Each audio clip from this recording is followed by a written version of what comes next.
Thank you, and welcome to another fine edition to On the Spot. My name is Ronnie Wiley. Sam Harvey is to my left. Sam, you are on the spot. Welcome to the show, buddy. Thank you. Great to have you. Thanks for having me. Yeah, Glad great to be here.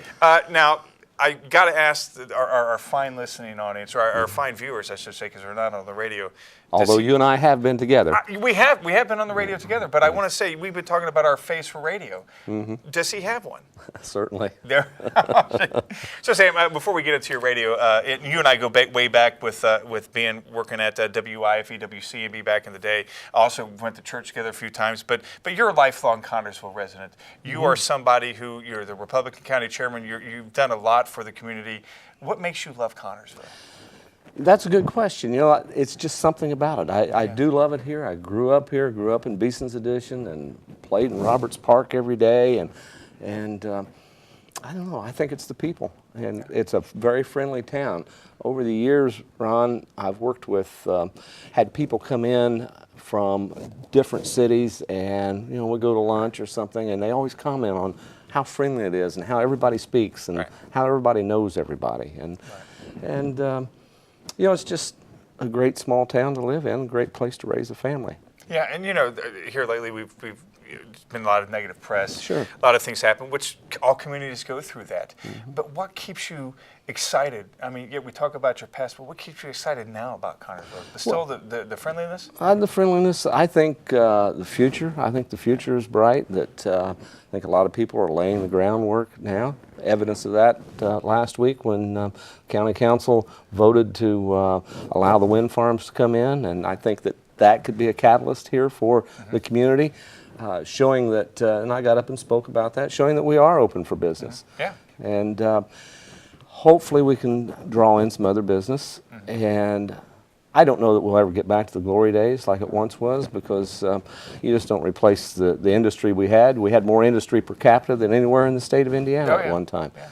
But still a good place to live. We're close to 3 major metropolitan areas. If we want to go do something, there's always something to do. Always something to do. And Kathy and I have a good friend that lives in Fort Wayne, and she finds it hard to believe sometimes. We'll just get in the car and go to Indianapolis and do something, or go to Cincinnati, where we go to visit her, and we go to the other side of Fort Wayne, and it's but right down the street. It's in her just backyard. the way it is. Yeah. You said it is the best of both worlds. I always call it the triangle of Indianapolis, Dayton, and Cincinnati. We're right smack dab in the middle. And one of the things that I love about Connersville, beside the friendliness, is the fact it's a beautiful area. There's some beautiful area here in Connersville that you can just go and get lost in, and Fayette County in itself. And that's what I love about it as well. I mean, and you're right, the future is bright here for Fayette County. Now, again, you grew up here. You graduated in 1990 something, if I remember right. 1970, actually, first class out of before I was born. What we call the new high school. That's old timers still call it the new high school, although it's been there. It opened in 1969 or 46 years now. Yeah, I'm coming up on my 45th class reunion this year. But unbelievable. First class out of the high school out on Ranch Road, and went to the vocational school there, and through that vocational school I got my first job, and it was a job that lasted almost 18 years. Which job was that one? At H.H. Robertson. And through the drafting program there, and Jim Mitchell was the instructor, Bob Hoffman was the director of the vocational school, and they helped me get a good start in business. Was able to go to work at H.H. Robertson, and was here until they left, and had an opportunity to move with them, and did go with them for a short period of time to Pittsburgh, but didn't want to move. This was home. Yeah. Now, you and I I knew you at the radio station. It's been over 20 years now. Working at H.H. Robertson. When did you start working at the radio station? Well, this is my 24th season, and kind of fell into that a little bit. Doc Ward was a public address announcer at Spartan Bowl for a number of years, the voice of Spartan Bowl, and he decided to retire. And I told Mike Cirqua, who was the athletic director at the time, I'd like to do that. Well, my good friend Larry Myers wanted to do it too, and so we tried out. We each had a game to do, and I think I messed up introducing the cheerleaders or something. Probably a knock against me. Oh, yeah. And Larry ended up with the job. But At that same time, John White, JW, he Yeah, called JW, I himself remember on JW, the radio. yeah. He was sports director. Loved and old JW. Great play-by-play guy. He called the best. called the '83 state championship, Yeah. and his color partner didn't want to do it anymore. So he came to me, knew that I had an interest in Yeah. doing that. And about that same time, right before that, I was the city engineer and was working for Mayor Bastian, and Mike Peacock would call me about things that would go on at the Board of Works or City Council or whatever Right. was going on in the city, and he would have me on the air a lot. So I think that between he and JW, they saw that Hey, you can maybe do yeah, it. maybe I can talk. Well, they did see. He does have a face for radio. That's right. Yeah. So, yeah, I remember John, working with him. I did some of my first ball games with him, and it was really intimidating because as different from what we do on television with Fran and I just keep track of the points. You got to keep track of the shots, the missed shots, the rebounds, all the stats, while calling it because we can just let people watch. And so how intimidating was that for you? Well, it was a little bit at first, but I really learned a lot from yeah. him. And when he left, I thought, man, what's going to happen now? Yeah. And he and I worked together for 3 years, but certainly learned a lot from him. And one thing that he always said, you want to make sure that you describe it to where you can tell where the ball is and who has the ball, and not just that somebody brings it up the floor, but they're bringing it up the right side of the floor. Right. And for years, up until about 5 years ago, the play-by-play guy did that. I just commented. I was the color You were the commentator. color commentator. And about 5 or 6 years ago, I don't remember now, that I took over as the play-by-play guy. So, Totally different. totally different. And boy, your mouth gets dry. I've gotten used to that now. Yeah, I mean, you've worked with JW. You worked with Matt Turner, Brett Briscoe, Kevin Couch, and now Dave your new Pollard. partner, Dave Pollard. And did a few games with Tom Lee. Oh, that's in the right. meantime, Yeah, Tom. too. Back So in the day, Tom and I, you would run the board, and yeah. That's right. I remember running the board, talking to you guys, and making sure you guys were sounding good, making sure that you getting us great the bumper engineer. music. And Yeah, that's right. Getting all that. I remember those days. Yeah, because those were that's when I smoked, and so it'd be like I gotta go. So I'd run out there, and then you'd call for a timeout, and I have to run in there real quick, and that's why I quit smoking, because I couldn't run in there and do the lungs. So so you've been there 24 years. I mean that's a lot of basketball games that you've seen, not just at the Bowl, because we only do games at the Bowl, but you've been, at some great field houses throughout the state of Indiana, and of course we all know the big mecca is Newcastle. What other field houses? well, are great? and it is, but I still prefer Spartan Bowl. I love Spartan Bowl. And those designs of the bowl-type gyms, like the Chrysler Fieldhouse and Spartan Bowl, and there are several others around, Edinburgh. I think there are 28 or 30 of them in the state of Indiana. That design was so good it was patented. I happen to have a set of blueprints from Spartan Bowl. Yes. Wow. And it had a patent right on it. But Wow. State Fire Marshal outlawed those. Says you can't build them anymore. Yeah, Got to yeah. go up to get out. But I don't understand it. It empties so quickly. But Yeah, sure but does. some of the great places. Hinkle Fieldhouse. Well, that's the mecca. I got to do a few games there back in the Matt Howard days, which was a lot of fun. Market Square Arena for an All-Star game. Banker's Life now it is. It was Conseco at the time, which was a great place. But of course, my favorite is Spartan Bowl. But some others that I liked right down the road over at Rushville, Memorial Gym. Yeah, that is a nice little gym. love That calling. was the first game I ever did, was with John there in Rushville. Great cozy atmosphere right on top of the floor. Also, Winchester Fieldhouse. I like the older venues. places. Some of the newer places, Tiernan Center. Yeah. I don't really care for. Well, that's because Richmond. of where we have to sit. And, there were others. Huntington North was similar. Well, that's the drive. Jay County, they put us up near the ceiling in a crow's nest, about as far away as you could get. Oh, wow. Liked the people up there, just didn't like didn't where like the view. they sit us. Yeah. But, Now, Jay County, which one was the farthest? Was it Huntington North or Huntington, Jay County? Huntington North when we were Yeah. in the Olympic Conference, and that was a remember tough you guys one. We'd talking about make this. 2 trips up there, Yeah. and at the time I wasn't doing football. Brett was doing 3 trips That's right. some years Yeah, when 'cause we he do was doing football. football. That's right. I That's took right. over doing football 4 or 5 years ago. Yeah, I remember that. Because Fran and I do football as well, which it's a totally different Different game. animal, Yeah, yeah. totally different animal. Which don't want to put you on the spot, but which one do you prefer? Well, naturally basketball. Asking right, yeah, I knew the answer. That was a I'm stupid from Indiana, filler although I question. tell you, it's been a lot of fun doing football is, because they've improved. teams come a long way. Yeah. Coach Kirk was getting them on the right direction. Now Coach Kelly really Kelly, has them yeah. He going kept in the them right really well, direction. yeah.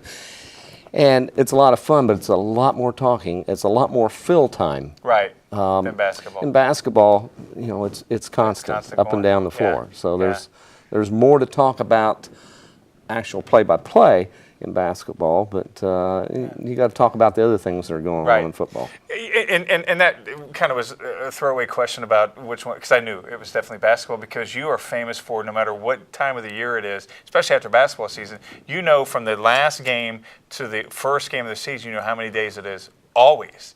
Was that something you started the very first season, or was it just... I don't know. That's been going on for maybe 15 years. Yeah. I don't know, and I don't know why I ever started it because it's a lot to keep. I would ask you at mental. church, how many days we got? Yeah. 185 or whatever it was. Of course, I could tell you anything, Ronnie. Oh, that's right. I would. Yeah, you probably didn't really know. But again, you 24 years you've been again to Market Square Arena to Bankers Life Fieldhouse. I mean, you've all over the place. What are some of the games that stand out? I mean, what are some of your favorite games? Not just at the bowl, but any game that you've called. Well, I think that during the April McDivitt years. Oh yeah. I remember what a thrill that was, and everywhere we would go, other media would come to me, and other coaches would talk about her, and of course we promoted her as much as we could because we knew she was Miss Basketball, and I guess the year that Martinsville came to town on a weeknight, and Martinsville was like ranked first or second, and so were we. I mean, it was right there neck and neck, and they had a terrific program, a terrific coach over there. Yeah, and they had a player that was, I think, second for. She went to Connecticut, I want to say. No, that was from New. She was from New Albany. Oh, nobody. Okay, yeah. I'm sorry. But I don't want to correct you on your no, own you show. can't. You know more than I do. That's fine. You're on the spot. Kenitra Johnson was her That's right. name. Yeah, okay, I remember. Yeah. Just got the wrong tremendous player. Yeah, in fact, that was a tough game at the semi-state at Southport when New Albany won. We would have been in the state finals. But anyway, it was on a weeknight, a Wednesday or a Thursday night at Spartan Bowl, and it was a sellout in a girls' game. Yeah. I remember, though, because I was working at the station. I remember the April McDivitt years because I think we had boys with Scott Hetty, and I think at the time, and the girls were so hot, and the boys kind of had a down year, and I got in trouble because I was mentioning how, well, why don't we do more girls' game? We got to do more girls' game, and because I think at the time we were only doing when they were at the bowl, if I remember right, or something. It was very sporadic. Right before April. Yeah. But when April came along, we carried all 20 of the boys and all 20 of the girls, which is a great thing. That's how it should be. Yeah, right, that's how it should be. So again, the April McDivitt years was probably some of your... And the Matt Howard years. Oh, yeah. Yeah, Matt. Of course, what two terrific people. Two very good people. Yeah. Matt, I used to sub at the high school. And Matt, I remember the first time I ever met him, he was in English class, and he was sitting off in the corner being really quiet, and I thought, boy, this kid's pretty quiet. And so some of the kids that I'd known, and I was kind of riffing with them, and I said, I was on the 1972 and 1983 state championship team. Well, you know how Matt's humor is. He heard that, the next thing you know, he and I were battering back and forth, and that continued on for the rest of his senior year, and just love that kid. And I'm so proud of him and how well he's done. Oh, doing terrific, Still playing in Europe. He got married recently to his high school sweetheart. Yeah, love old Matt. She was a Lady Spartan too. Well, yeah, that's right. Yeah. So again, I mean, you've got so many stories to tell. Is there one particular game that you can not just the Martinsville game, but anything in particular? One particular game where we were at South Dearborn in the sectional championship game, and a game that we thought we should have won. Ryan Henderson was picked up and thrown out of bounds, and a foul was called on him. And I don't like to make excuses. I quit getting on the referees, but that was a bad night. Yeah, and you again, your love for basketball, for Connersville basketball. I remember we had this conversation years ago when they went to class basketball. That was something that I mean, you were for class basketball, or No. you were for Single class keeping it basketball, keeping tradition. it traditionally the way it is. Have you changed since No. then? Still hasn't. No, still hasn't, and that's been the decline in the interest of high school basketball in the state of Indiana. I truly believe that. We have one good crowd a year when Union County comes to town. Yeah. And after that, we don't have that much. Yeah. And you look around. Is it because Saturday people are night, drawing in, or is it because it's taken away the neighborhood rivalries. I think it meant something. Meant something the year that Cambridge City came down here and knocked off Connorsville in the sectional. Yes. Cambridge City, I don't think, even won the sectional, but that caused a coaching change here in Connorsville. And What year was that? Well, that was like 1987, 88, or 97, 98, excuse me. I'm starting to sound like old people. Getting my decades. It happened a long time ago. But Chip Mahaffey, coach of Cambridge City, young Chip Mahaffey, brought a team down here and knocked off the Spartans, and the next year we had a new coach as a result of that. And, that's right. That was next year was Rodney came in. Yeah, I remember that. An old Cambridge alumni himself. If I remember, it was Rodney. I think it was Scott. Oh, that's right. Scott Hetty. Yeah. See, you're the one that's getting old.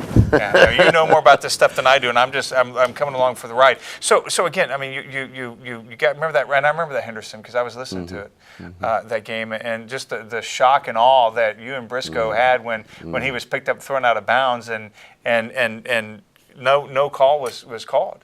How do you keep your composure when you think things like that? Don't always. Yeah. It's just some people might think of me as a homer, but Fran and I are homers. But John tells us to tone it down a lot. Joe Nuxall, he was a homer. That's right. Yeah. That's right. Slick Leonard, he is a homer. And I think that's part of bringing the game to the local community. Right. I know one thing Fran and I do. I mean, and I don't know how you guys do it on the radio because obviously we can't hear it because we're doing our TV. But you get to know these kids so well. You start calling them by the first name. Oh, I call them by the first name all the it's time. hard to really go by. I mean, we do sometimes, but for the most part, it's or call Gary, calling Brown or Coach or anything. And that's what I like about high school basketball is the closeness that we are. It's a big bowl, but we are still close to the kids. We're close to, and we see them out and about. What keeps you coming back year after year? Well, just the love of the game. Yeah. I've gone to Spartan Bowl since it was opened for more than 50 years. My dad had season tickets and would take me, and then when I was in 3rd or 4th grade, all my buddies from Grandview School, we'd sit on the front row of Section F and go back even farther to when they were digging the hole for the bowl. I was a young 4-year-old, I think, or 5-year-old, and I was in a wedding across the street at the Methodist Church as a ring bearer, and the bride took me by the hand and says, "Let's go over and look in the big hole." And you never looked at the big hole? Wow. Speaking of church, we knew each other real well from the radio stations, and I made you sound good plenty of times doing the engineering part. We started going to church together. Right. And I remember you used to always set up in the balcony at First United Methodist Church, and I always thought that was so odd. Why? And I remember you telling me because they built the balcony, and we used to go all the way back, and there was no balcony. And well, they built the balcony, actually they moved the pews. They moved the pews up. The back pews upstairs. So, me being stubborn and not wanting to give up my seat, I moved upstairs, but you joined me. And then, I would join it, but I would be up there. People say something about, we're just a little closer to the Lord up there. That's right. That's right. And I remember the first time I had ever given a sermon was there. And I remember I would always look at you, and you had that encouragement look on your face. And then when I walked down the aisle, you came down to meet me. When I walked back up, and I remember it like it was yesterday, you said, "I'm real proud of you." Had my earrings in. Remember, I still had my earrings in. You're like, "I'm real proud of you," and I thought, "Hey, I made Sam happy." And I was real happy your sermon was short. Yeah, that's it. Well, we got to get the lunch before the Baptist. That's right. What I tell everybody my churches now. We got to, everybody wants to go to lunch after church. And so I was there the day you stood up and said, "I quit smoking." Yes, you were there. I remember that. You told me. And that's lasted. Yeah, that's 9 years. 9 Good years. for you. 9 years and about a week. We're 9 years in a week today. So, we go back, church, you're active in your church, active with the Spartans. GOP. You've never ran for office. I'm sorry, the engineer. Yeah. no, oh, that's right. You did for state representative a couple years ago. Yes. But before that, Well, I did back in 1975, I think it was, before your time. Before my time. I ran for city council against my good friend Dale Strong.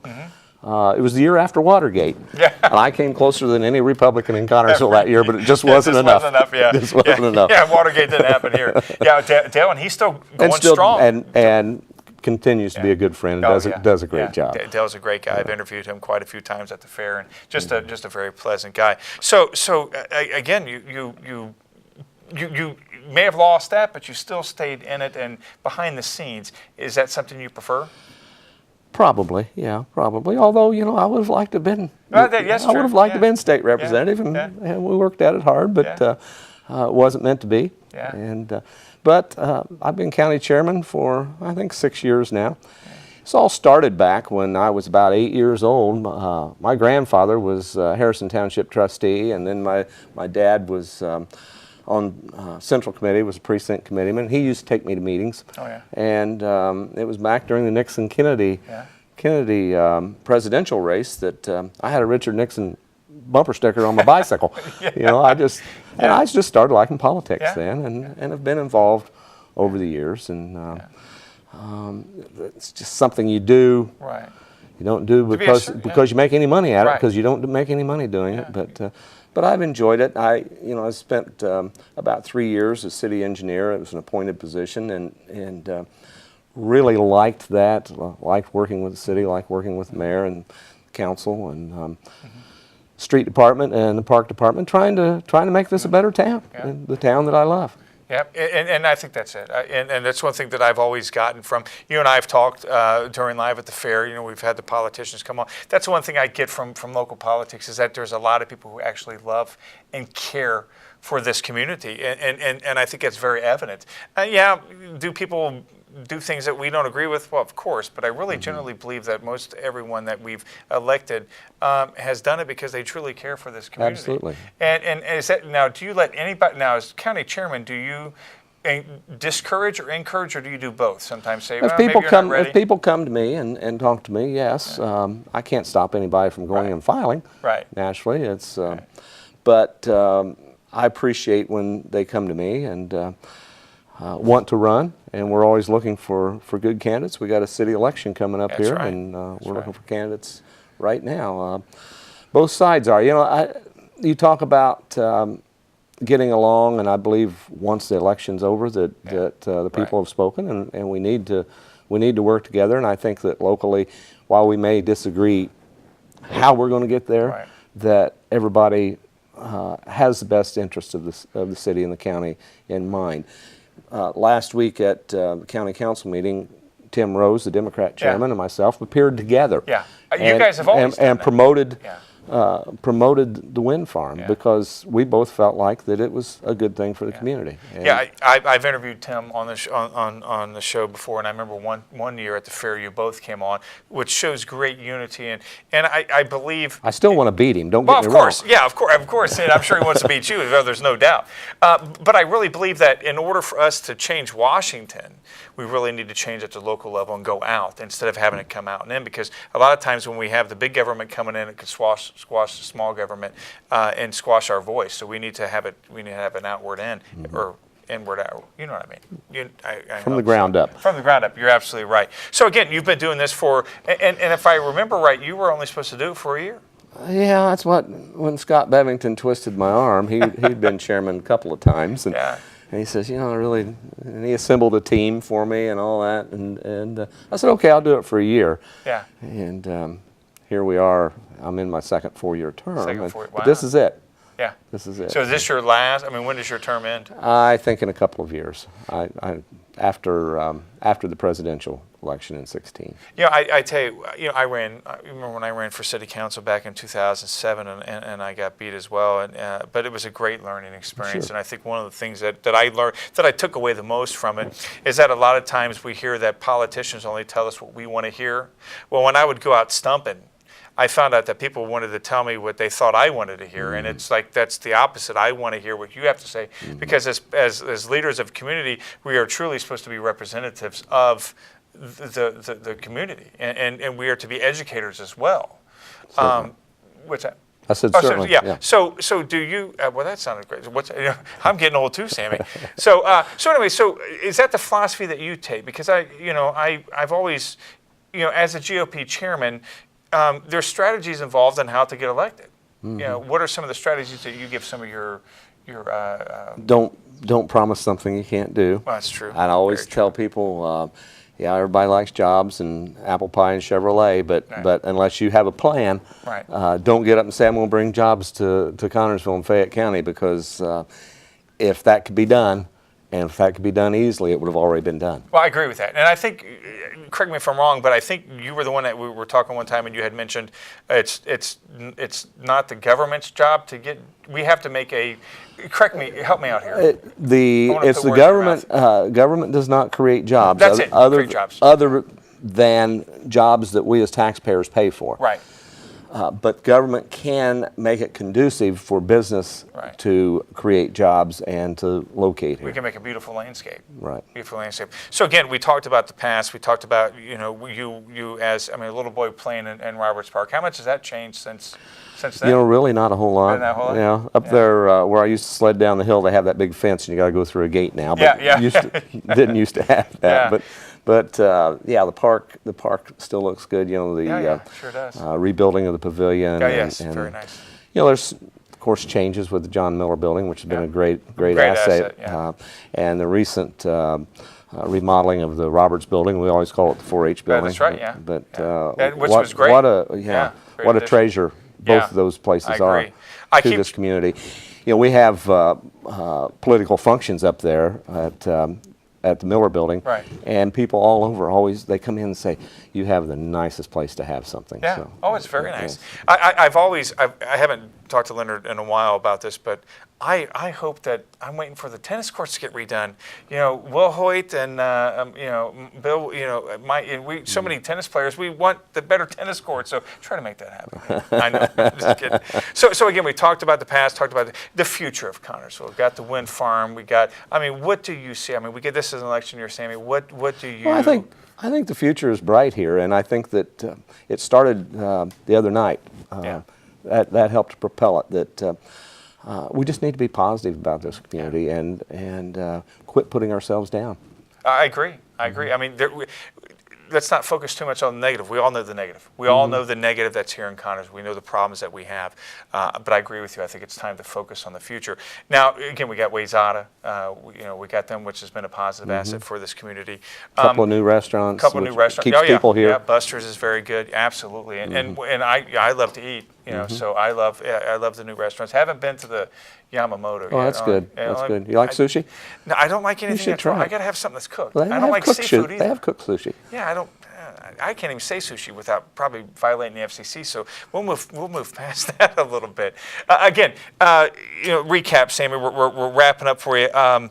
Any final words that you want to bestow upon the masses here in this fine community? Well, I think just stay positive and don't put the community down and love it for what it is. We have a lot going for us here, and I enjoy being a part of it. Yeah, and you have a very, very hand in helping make this future bright. Sam, it has been a pleasure and an honor to have you on The Spot. Thank you, my friend. Thank you very much. Listen to this man.